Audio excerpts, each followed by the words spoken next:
ಚಂದನ್ ಅವ್ರ ಸಿನಿಮಾಗೂ ಎಡಿಟ್ ಈ ಥರ ಎಡಿಟ್ ಮಾಡಿಸು ಅಂತ ಹೇಳಿ ಆ ಸಿನಿಮಾನ ಬೆಟರ್ ಮಾಡಿಸ್ಕೊಟ್ರು ಅಂತ ಹೇಳ್ತಾ ಇದ್ರು ಚಂದನ್ ಅವರು.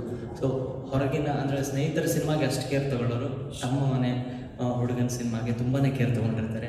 ಸೊ ನೀವು ಮತ್ತು ಸುದೀಪ್ ಸರ್ ಅಂದರೆ ನೀವು ಪ್ರೊಡ್ಯೂಸರ್ ಆಗಿರೋದ್ರಿಂದ ಡಿಸ್ಕಷನ್ಸ್ ಏನು ನಡೀತಿತ್ತು ಅಥವಾ ಏನಾದರೂ ಸಜೆಷನ್ ಹೇಳ್ತಿದ್ರ ಅವ್ರ ಕಡೆಯಿಂದ ಸಂಚಿತ್ಗಾಗಿರ್ಬೋದು ನಿಮ್ಗಾಗಿರ್ಬೋದು ಎಷ್ಟಿದೆ contribution Sudeep sir contribution?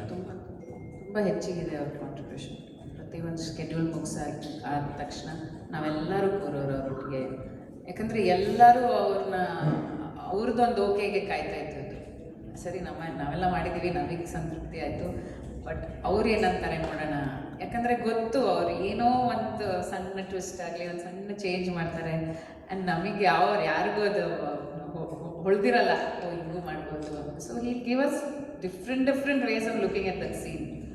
So very interesting discussions. ಅದರಲ್ಲಿ Vivek also has learned a lot, I should say. ನಾವಲ್ಲದೆ ವಿವೇಕ್ ಯಾವಾಗಲೂ ನನಗೆ 2-3 ಸತಿ ಮೆಸೇಜ್ ಮಾಡಿದ್ದಾರೆ, ma'am such a good opportunity, ನನಗೆ ಎಷ್ಟು ಕಲಿಬೋದು ಈ ಮನುಷ್ಯನ ಹತ್ರ ಅಂತ. ಸೊ ನಮ್ಮ ಮನೇಲಿ ಇರೋದಕ್ಕೆ ನಮ್ಗೆ ಅನುಕೂಲ ಆಯಿತು, ಎಲ್ಲದಕ್ಕೂ ಓಡೋಗ್ತಾ ಇದ್ದೀವಿ ಹತ್ರ.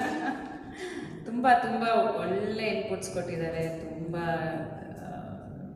ಸಕ್ಕದಾಗಿ ಬಂದಿದೆ ಫಿಲಮ್. ಸೊ ಅದರಲ್ಲಿ ಅವ್ರದ್ದೊಂದು ದೊಡ್ಡ ಕೈ ಇದೆ ಅದರಲ್ಲಿ.